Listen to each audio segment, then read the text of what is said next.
This week I've been painting trim. We've got some of these old pure wood doors that we've pulled out of our salvage house. We're using them where they will fit. Like this one's from the house that's on our land. It's all wood. So I'm painting them whenever my husband has them ready. Painting the, whatever that's called, that they go into. I painted all this trim earlier this week. So it's ready to go. Some of this he bought and some of it he pulled out of the salvage house because wood has gotten really expensive. The dogs are loving access to our deck. And then with this weather we can keep, you know, the deck door open and let them run in and out. I did the touch-ups in the kitchen and I have our cabinet knobs.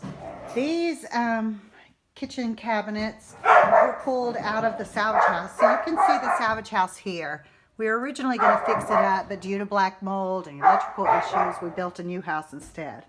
So these are metal, and my husband had them sandblasted and painted, and we could not agree on any of the drawers that fit this old size.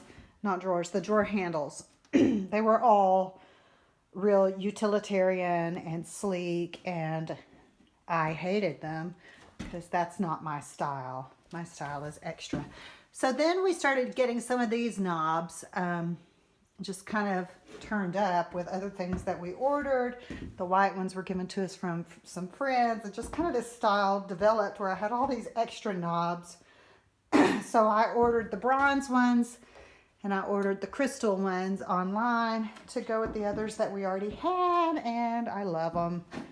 And my husband is tolerating them, even though his style is much more sleek and modern. But he also likes that they were very inexpensive versus the more expensive ones that I was looking at. So this is how the kitchen is going. It's coming along. It's looking lovely.